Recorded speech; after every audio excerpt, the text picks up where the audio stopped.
Hello বন্ধুরা, আসসালামু আলাইকুম। কেমন আছেন আপনারা সবাই? আশা করি ভালো আছেন, সুস্থ আছেন। আমিও আপনাদের দোয়ায় আল্লাহর রহমতে ভালো আছি, সুস্থ আছি। তো দেখতে দেখতে আজ পবিত্র মাহে রমজানের 3টা রোজা চলে গেল। আসলে দেখতে দেখতে দিনগুলো এভাবে পুড়ে যাবে আর কি, এর মধ্যে কেউ থাকবো না। তো যাই হোক, তো এটা হলো গতকালকের রান্নার ভিডিও। গতকালকে চিহিরিতে আর সন্ধ্যা রাতে এবং চিহিরিতে যেটা খাওয়ার জন্য রান্না করেছিলাম। ইফতারের পর কি হয়, আর কোনো কিছু করতেই মন চায় না। তো যাই হোক, চিহিরির জন্য প্লাস সন্ধ্যা রাতের জন্য আর কি রান্না করতেছি মাসকলাইর ডাল। মানে মাসকলাই আমার শাশুড়ি ভেজে গুঁড়া করে ঢেকিতে গুঁড়া করে তো তৈরি করে দিয়ে দিয়েছিল। তো সেটা আমি একটু রোদে শুকাই বয়মে করে রেখে দিয়েছি সংরক্ষণ করে। আমার শাশুড়ি বলছিল সেটা রোদে শুকায় বয়মে করে রেখে দিয়েছি, যখন মন চাবে তখন একটু করে 1 চামচ 2 চামচ করে বের করে খাবো। তো যে সেটাই আর কি করতেছিলাম। বয়ম থেকে ডালের ডাবু দিয়ে 1 ডাবু মাসকলাইয়ের ডাল নিলাম, পরিমাণ মতো পানি দিলাম, 2 মগ পরিমাণ পানি দিলাম, দিয়ে ভাবলাম যে আজকে মাসকলাইয়ের ডাল দিয়ে লাউ রান্না করব। আর এই লাউটা তো আমার মা দিয়েছিল গাছের, একবারে সার বিষ ছাড়া এই লাউটা বাড়িতে জাংলাতে উঠানে হয়েছে, সেই লাউ দিয়েছিল। তো গতকালকে ইফতারের জন্য একটু দুধ লাউ রান্না করেছিলাম, মানে লাউয়ের পায়েস রান্না করেছিলাম। আর রমজান মাসে তো বেশি কিছু খাওয়াই যায় না সারাদিন রোজা থেকে। তো আর অর্ধেকটা আমি মাসকলাইয়ের ডাল দিয়ে রান্না করতেছি। এভাবে আমার মা, আমার শাশুড়ি কিন্তু মাসকলাইয়ের ডালের গুঁড়ো দিয়ে লাউ রান্না করে, খুবই কিন্তু মজা লাগে।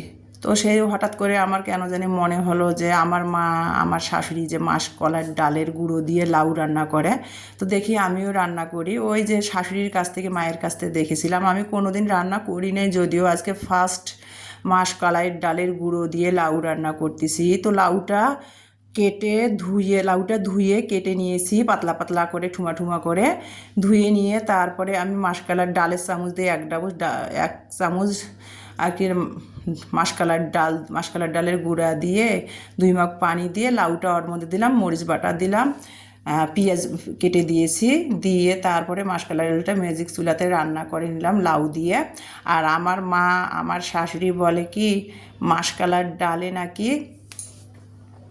রসুন বাটা খেতে হয় না, কুষ্ঠ রোগ হয়।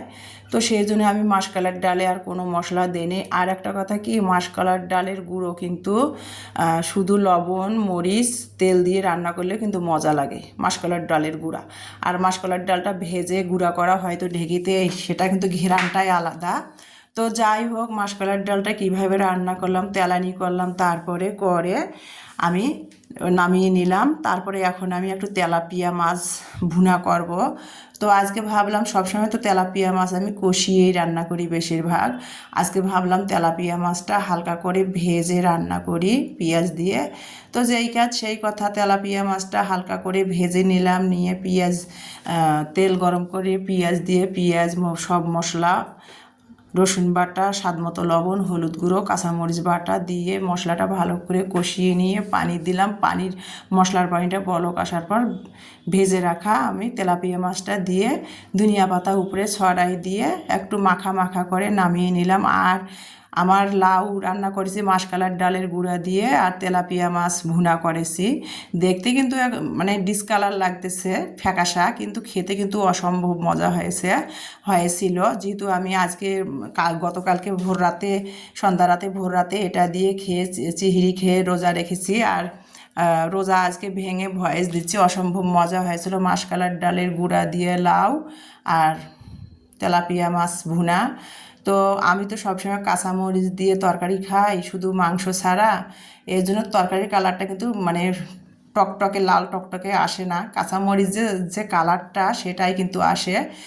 আর দেখতে যে কোনো জিনিসের ক্ষেত্রে দেখতে চকচক করলে, কথায় আছে না, চকচক করিলে সোনা হয় না, সেই অবস্থা। আমার তরকারির কালারগুলো হয়তো চকচক করে না, দেখতে সুন্দর একটা কালার আসে না, কিন্তু খেতে কিন্তু অসম্ভব মজা হয়। কিন্তু আমি তো সবসময় ওই যে কাঁচামরিচ বেটে তরকারি রান্না করি, আর কাঁচামরিচে তো এমনিতেই ভিটামিন সি। তো যাই হোক, অনেক বকবক করতেছিলাম। আমি আমার স্টাইলে যেভাবে খাই, যেভাবে চলি, যেভাবে পড়ি, আমার ভালো লাগাগুলো সেটাই আপনাদের সাথে শেয়ার করি একটুখানি। তো যাই হোক, গতকালকে চিংড়ি খেয়েছি মাসকলাইয়ের ডাল দিয়ে, লাউ রান্না করেছিলাম মাসকলাইয়ের ডালের গুঁড়ো দিয়ে, আর তেলাপিয়া মাছ ভুনা করেছিলাম সেটা দিতে চিংড়ি খেয়ে। আজকে রোজ মঙ্গলবার, রোজা আছি, আজকে 3 রোজা যাচ্ছে। রোজা ছিলাম তো রোজা আছি, এখন তো ইফতার করার জন্য কিছু না কিছু করতে হবে। আর রমজান মাস ভাজা পোড়াটা সুস্বাস্থ্য, শরীরে সুস্বাস্থ্যের কথা ভাবলে ভাজা পোড়া কোনো কিছুই খাওয়া যায় না। আর সারাদিন রোজা থেকে কিন্তু একটু ভাজা পোড়া খাওয়ার জন্য মনটা কেমন জানি করেও। আর মেয়ে যেহেতু 2 মেয়ে রোজা আছে, সেই জন্য ভাবলাম যে একটু ভাজা পোড়া করি। একেবারে যে ভাজা পোড়া খাবো না সেটাও অ্যাভয়েড করব, সেটাও কিন্তু হয় না রমজান মাস। তো যাই হোক, আমি কিন্তু বড়াটা সব রেডি করে দিয়েছিলাম। পেঁয়াজুটা ইমানি ভেজে নিচ্ছিল।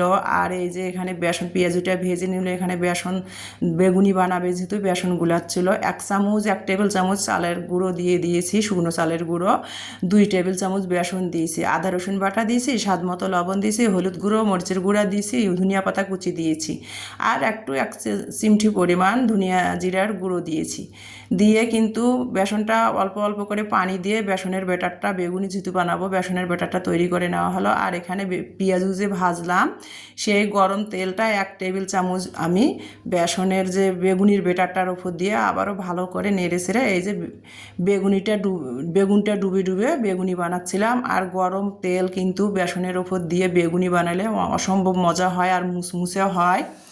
তো যাই হোক, বেগুনিটা ইমানি অপর পাশে ভাজতেছিল। আর এখানে আমি শরবত বানাচ্ছি। আর ওই যে মা পিঠা দিয়েছিল, নলা পিঠা, কেউ সেটা তো আপনাদের ভিডিওতে শেয়ার করে দিয়েছিলাম। তা 2টা নলা পিঠা ছিল আর কি, গড়গড়ি পিঠা ফ্রিজের মধ্যে। তো ভাবলাম যে পিঠা 2টা সরিষার তেল দিয়ে একটু ভেজে নেই হালকা করে, ইফতারিতে খেলে ভালো লাগবে। সারাদিন যেহেতু রোজা থাকা হয় সেটা তো আর খাওয়া হচ্ছে না। তো সেই জন্য পিঠাগুলো আমি 4 ফাল্টি করে কেটে সরিষার তেল দিয়ে ভেজে নিলাম। আর একটু যেহেতু ফ্রিজে রোজা শুরু থেকে কোনো লেবু কেনা হয়নি, ওই যে ট্যাং ছিল, ট্যাংয়ের মিনি প্যাকেটগুলো আনা ছিল, সেগুলো দিয়ে আজ 3টা রোজা এভাবে যাচ্ছে। ট্যাংয়ের জুস বানিয়ে নিচ্ছি। তো আর 1 প্যাকেট ছিল, সেটা দিয়ে ট্যাংয়ের জুস বানিয়ে নিলাম। আর লেবু নাই, সত্যি কথা যেটা, লেবু কিনতেও হবে, বাজারে যাওয়াই হচ্ছে না রোজা শুরু থেকে। তো যাই হোক, ট্যাংটা গুলিয়ে নিলাম। আর এই যে শশা, গাজর কুচাই নিয়েছি, খেজুর নিয়েছি, এই যে পেঁয়াজু, বেগুনি, ছোলা তো আমি কালকেই সিদ্ধ করে নিয়েছি, সেটা গরম করে নিয়েছি। আর এখন ফ্রিজ থেকে জিলাপি, ওই যে প্রথম রোজার দিনে আমি জিলাপি নিয়ে আসছিলাম। ওই যে বললাম সারাদিন রোজা থেকে কিন্তু বেশি কিছু খাইতে মন চাইলে কিন্তু খাওয়া হয় না। তো সেই জন্য ফ্রিজে জিলাপি আমি সুন্দর করে পলিথিনের ব্যাগে, গরম গরম জিলাপি সুন্দর করে পেপার দিয়ে পেঁচাই পলিথিনের ব্যাগে রেখে দিয়েছিলাম। মনে হয় যে জিলাপিগুলো বের করতেছে, মনে হয় যে কেবল ভাজা হলো, মুসমুসে হয়ে ছিল। আর আমি রমজান মাস এভাবে জিলাপি ফ্রিজে রেখে খাই। একদিন জিলাপি কিনে 2-3 দিন হয় আমার। তো এই যে এখন আজান দিচ্ছে, শরবত গ্লাসে গ্লাসে ঢেলে নিলাম, নিয়ে এখন রোজা মুখ করব। আপনারা সবাই কে ভাবে ইফতার করেছেন, তো সবাইকে ইফতার খেতে খেতে সবার মাঝ থেকে বিদায় নিব। সবাই ভালো থাকবেন, সবার পবিত্র মাহে রমজান সুস্থভাবে কাটুক, সবাই ভালো থাকুক পরিবারকে নিয়ে। তো আজকে এই পর্যন্ত।